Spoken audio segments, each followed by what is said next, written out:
Entonces, esas son las instrucciones. Entonces, hay que ver que la comprensión oral está fallando porque nosotros de repente damos comandos equivocados. Entonces, vamos a corregir esa parte. Siguiente. Viene lo que es la lectura. La competencia de la lectura. En la competencia de la lectura vamos a lograr dos capacidades. ¿Cuáles son esas dos capacidades? La expresión lectora y la comprensión lectora. ¿Qué será la expresión lectora? Es leer con estilo, melodía, entonación y ritmo. O sea, que nuestros alumnos dé gusto escucharlos leer, que sea de agrado escucharlos leer. Pero para que un alumno pueda tener ese gusto por la lectura y esa expresión melódica con la lectura, tiene que ver un ejemplo. Y si el profesor lee todo destemplado, el niño va a leer igual que el profesor. Y por lo general nosotros los profesores solo respetamos los signos de puntuación, pero que no fuimos nosotros entrenados para leer con ese estilo, con esa melodía y con ese ritmo, ¿verdad? Y nosotros leemos de manera simple. Yo aprendí a leer ya muy avanzada en edad, de 40 años, y me lo enseñó un alumno. Me lo enseñó un alumno que era un alumno problema.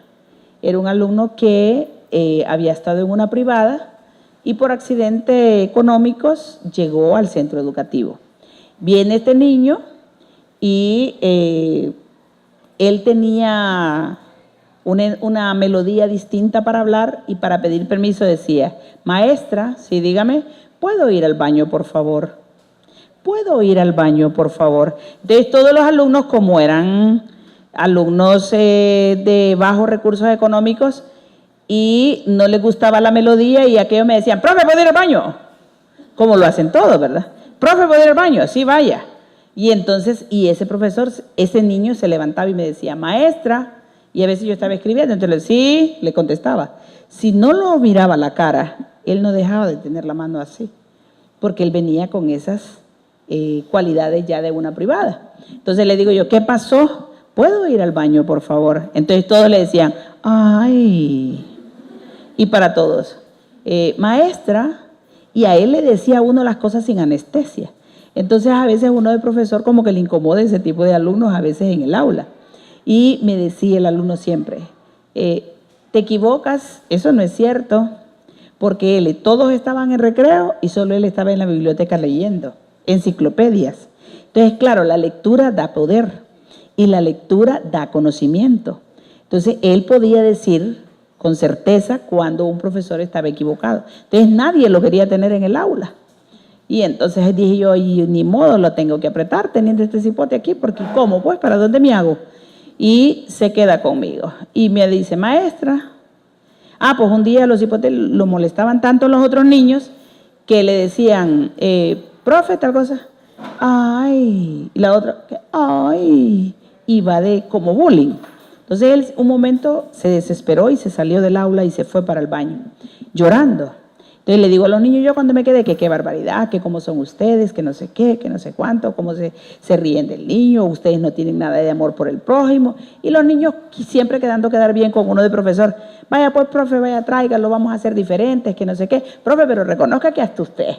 Y era cierto que hasta yo, porque como me corregía cada rato, que eso no es así, maestra, que eso está malo, maestra, te equivocaste, maestra. Entonces hasta uno de profesor no le gustaba estar con aquel niño.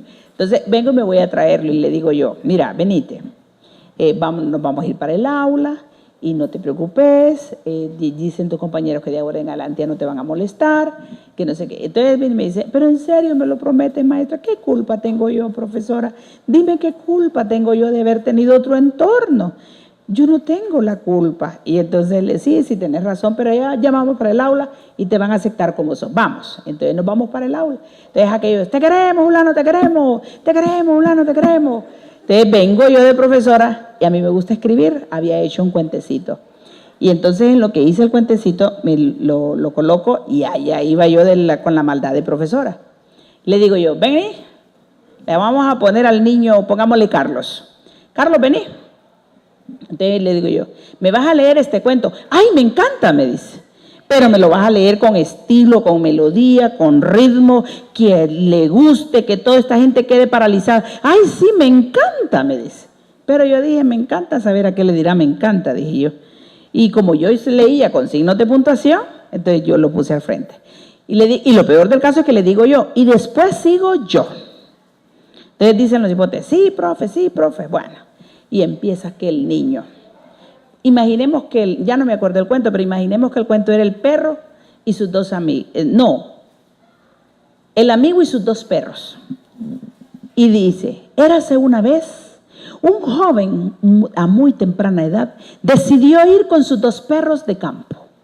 Entró en el bosque, pero cuando iba entrando en el bosque, le hacía el niño así, los árboles se movían y se movían, y todos los niños. Y a veces uno de profesor, por estarlo corrigiendo, escuche niño, que usted, y entonces el cuento que no sé qué, cállate Lucas, y que, entonces por estar callando al niño se pierde el hilo del cuento. Y entonces el niño empezaba, y se movían y se movían. De pronto, los perros sigilosamente se hicieron para atrás, y empezaba él a hacer aquel drama en el aula, pero todo el aula estaba ocupando, todo el escene, y yo nunca lo había hecho.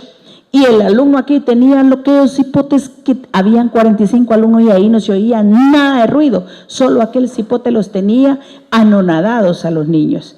Y empezaba aquel cipote. Y de pronto, sigilosamente, pero los perros no podían abandonar a su amo. Y de pronto empiezan a ladrar. Y ladran con fuerza y le hacen wow y wow. Y esos perros, permítame profesor, eran dos perros, no podrían ladrar de la misma manera. Sin embargo, si yo lo hubiese leído el cuento, yo lo hubiera hecho. Y los perros empezaron a proteger a sus amigos y empezaron a ladrar. ¡Wow, wow! Le hicieron los perros. Igual a la chilindrina.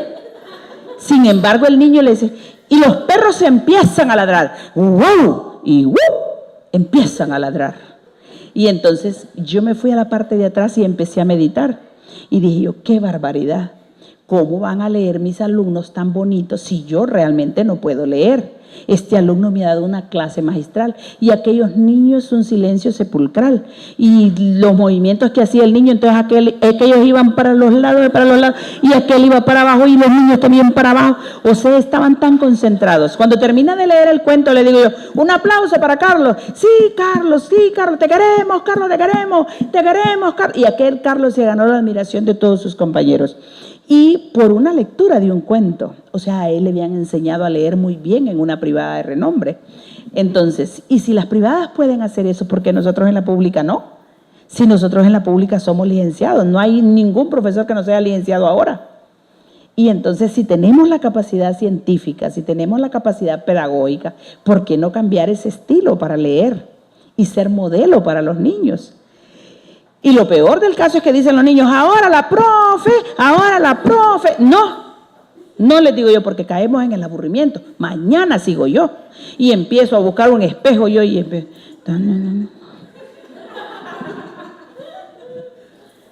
Y me dice mi esposo, Gladys, vos estás quedando loca. Y le empiezo a contar la historia. De cómo. Entonces yo estaba modelando ¿para qué? Para superar al alumno. Y empecé a aprender a leer a esa altura del partido. Porque ya los profesores casi todos hemos perdido la cintura. Después de estar 90, 60, 90, estamos 90, me siento y reviento. Entonces, ya los profesores hemos perdido y si nos agachamos ya no nos paramos. Entonces, y el profesor necesita tirarse al piso o tirarse al suelo con los alumnos. Hace poco dijo el comentario el ministro de Educación y decía que en un país, no sé si en Groenlandia, dijo, los niños reciben clases en el suelo. Sentados en el suelo, sin calcetines, sin tanta diplomacia, lo que quiso. Y entonces muchos dijeron que qué pensamiento de ministro, que no sé qué, que no sé cuánto. Pero lo que él quería decir era que para enseñar y para que haya aprendizaje significativo, no hay necesidad de estar en una silla. Usted puede estar allá en el solar, usted puede estar en el campo, usted puede estar en la grama, usted puede estar en el piso con sus alumnos. Y si el alumno se siente cómodo y el alumno está aprendiendo, no le va a importar estar donde esté, pero va a aprender. Entonces, es la actitud de nosotros los docentes la que debe cambiar. Y es la de nosotros los docentes la que debe ser diferente, aprender otras estrategias distintas, ya no seguir con lo tradicional que estábamos. Entonces este alumno me dio una lección de vida y yo empecé a cambiar la manera de leer. Ahora yo leo lindísimo. Hasta mis hijos me dicen, léalo usted, mami, que usted puede. No,